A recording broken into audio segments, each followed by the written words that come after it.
UP के मेरठ दौरे पर आज CM Yogi Adityanath sports city Meerut में पैरा ओलंपिक खिलाड़ियों को किया सम्मानित। इस दौरान खेल मंत्री अनुराग ठाकुर मौजूद थे। बीजेपी के कई बड़े नेता भी मौजूद रहे।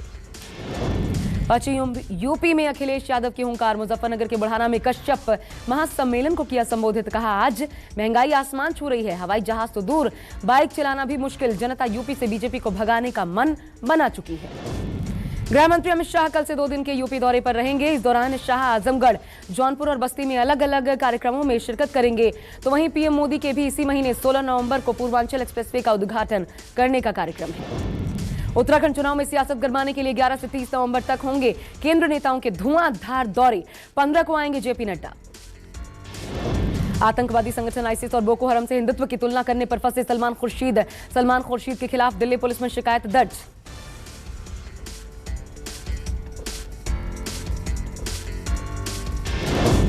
विवादों में फंसे सलमान खुर्शीद पर बीजेपी का हमला। बीजेपी प्रवक्ता गौरव भाटिया ने प्रेस कॉन्फ्रेंस कर कहा, हिंदुओं का अपमान बर्दाश्त नहीं किया जाएगा। सोनिया राहुल के इशारे पर हुआ हिंदुत्व का अपमान।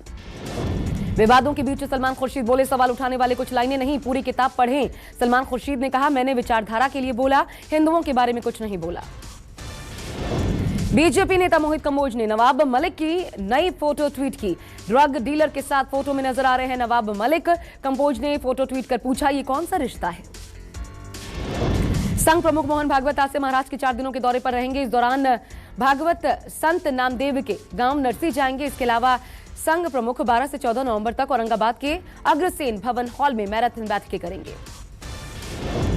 यूपी के कासगंज में पुलिस हिरासत में हुई मौत मामले पर सियासत शुरू। कांग्रेस एसपी ने योगी सरकार को घेरा। प्रियंका गांधी ने कहा, कासगंज में अल्ताफ, आगरा में अरुण वाल्मीकि की पुलिस कस्टडी में मौत से साफ है, रक्षक भक्षक बन चुके हैं।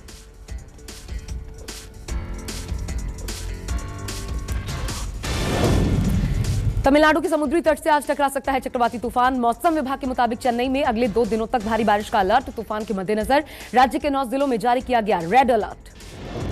चेन्नई और आसपास के इलाकों में भारी बारिश का कहर। भारी बारिश के चलते अब तक 12 लोगों की जान गई।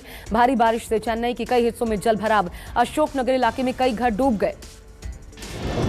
मौसम विभाग के मुताबिक 12 से 14 नवंबर के बीच तमिलनाडु के कई इलाकों में भारी बारिश के आसार। पुडुचेरी और कराईकल में भारी बारिश, तूफान के साथ गरज और बिजली चमकने की संभावना।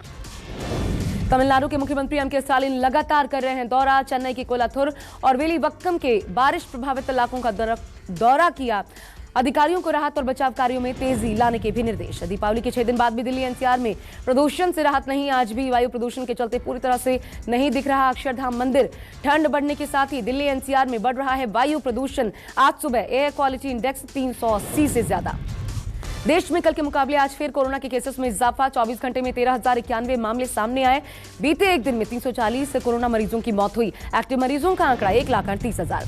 देश में वैक्सीनेशन अभियान में तेजी। 24 घंटे में 57,54,000 से ज्यादा वैक्सीन की डोज दी गई। देश में अब तक कुल 110 करोड़ 23 लाख से ज्यादा लोगों का वैक्सीनेशन हो चुका है। कोरोना की रोकथाम के लिए तेजी से की जा रही है टेस्टिंग। आईसीएमआर के मुताबिक 24 घंटे में तकरीबन 11,79,000 से ज्यादा कोरोना सैंपल टेस्ट किए गए। देश में अब तक कुल 61 करोड़ 99 लाख से ज्यादा टेस्टिंग हो चुकी है। कोरोना को लेकर एम्स ऋषिकेश ने जारी की चेतावनी। कहा, आने वाले दिनों में कड़ाके की ठंड और खतरनाक स्तर तक बढ़ने के चलते प्रदूषण से भी हालात खराब होंगे।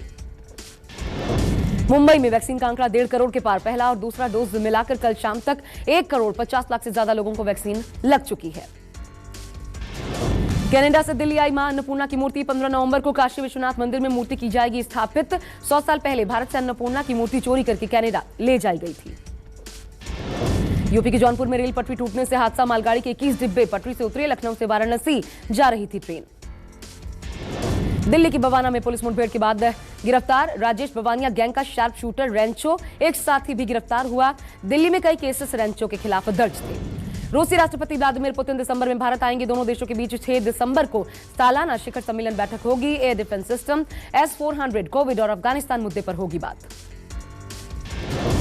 स्पेसएक्स के रॉकेट से अंतर्राष्ट्रीय अंतरिक्ष सेंटर के लिए रवाना हुए 4 अंतरिक्ष यात्री। मिशन को क्रियो 3 नाम दिया गया। मिशन को कमांड करेंगे भारतीय अमेरिकी राजा शारी। सभी एस्ट्रोनॉट्स करीब 22 घंटे की दूरी तय करके अंतरिक्ष सेंटर तक पहुंचेंगे।